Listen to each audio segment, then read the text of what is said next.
Hey, and welcome. We all know that athletes need to be in incredible physical shape, right? But what about what's going on inside their heads? Today, we're diving into the world of sports psychology to figure out why the mind is often the real secret to winning. I mean, it's a great question, isn't it? You've seen it happen. An athlete at the absolute peak of their game, physically perfect, but in that one crucial moment, it all falls apart. So, what's really going on there? Well, it's often not about their body at all. And this quote just hits the nail on the head. The toughest battle is usually the one happening right inside an athlete's mind. You know, those little voices of doubts, the fear of failure, that stuff can completely throw off even the most talented people. And that's exactly the problem sports psychology is here to solve. Let's zoom in on that key phrase from the quote, plagued by. This isn't just about having a bad thought once in a while. To be plagued by something means it's this continuous, nagging problem. It's like a little rain cloud of doubt that just follows you around again and again. So let's dig into this inner battle a little more. We're going to look at what makes an athlete so amazing and why sometimes all that talent just isn't quite enough. I mean, look at these qualities. Top athletes have this boundless, seemingly endless energy, a natural gift for their sport, and this powerful self-belief. But here's the twist. Even with all of that, the insane pressure of competition can make their mental game just crumble. This is where a really important person steps in, the sports psychologist. Think of them as a coach, but for the mind. They help athletes handle all that intense mental pressure. And actually, it's pretty common now to hear athletes thanking their psychologist right after they thank their physical coach. So what's in their toolkit? What do these mental coaches actually do to help athletes get to the top of their game? Let's take a look.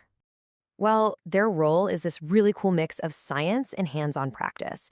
Sports psychologists don't just, talk about feelings. They give athletes specific, concrete strategies to build up their mental strength and get them ready for peak performance.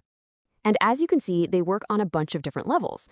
For an individual player, they might help rebuild confidence after an injury or teach them how to manage stress. But they also look at the bigger picture, the whole team.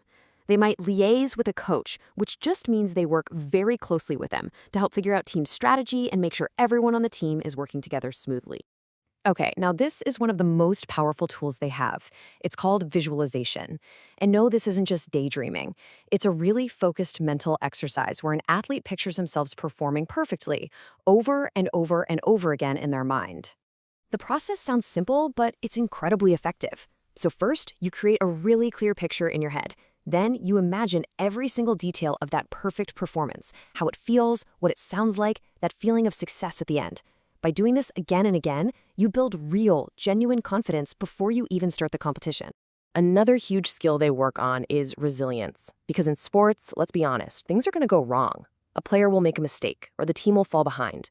Resilience is that mental toughness, that ability to bounce back, to stay calm and positive even when things are looking bad. And the support doesn't end there. Psychologists also teach really practical, hands-on coping skills. Things like muscle relaxation, special breathing exercises, and meditation. These are all simple but super powerful ways for athletes to manage anxiety and stay focused when the pressure's on. Okay, so we've talked about the theory, but does any of this stuff actually work in the real world? Let's look at some proof from right on the field. Here's a brilliant example. Researchers at the top-tier football club Chelsea FC decided to study one of the most stressful moments in all of sports, the penalty kick. They really wanted to know what made the difference between the players who scored and the ones who missed. And get this, this was not some small, quick study. They analyzed data from an incredible 45 years. That's a massive amount of information, which makes what they found really, really credible. So, what was the big secret? After watching hundreds of players in these high-stakes moments for nearly half a century, what did they discover? And the answer, which is so fascinating, was all about timing. The players who took too long before they took the shot, they were way more likely to miss. And why? Well, that extra time gave doubt and overthinking a chance to sneak in and mess up their focus. It's a classic case of getting stuck in your own head. The most successful players just went for it, trusting their training instead of second-guessing themselves. All right, this is where it gets really interesting for all of us. How can we take these lessons from the world of elite sports and actually use them in our own lives? Because here's the great thing about sports psychology. The ideas are universal. The exact same mental skills that help an athlete win a gold medal can help you nail a presentation at work, pass a big exam, or achieve any personal goal you set for yourself. Think about this advice for a second. Staying calm in a crisis, thinking positively, believing in yourself, and keeping your eye on the prize. These aren't just for athletes, they are roadmaps for a successful life. For instance, celebrating an important occasion isn't just about winning a championship, it's about acknowledging that you finished a really tough project at work. It's all about training your mind to work for you, not against you. So I'll leave you with this question to think about. Whether it's trying visualization before a big meeting, using a few breathing exercises to calm your nerves, or just focusing on being resilient after a small setback, what's one mental technique from everything we've talked about that you are going to try this week?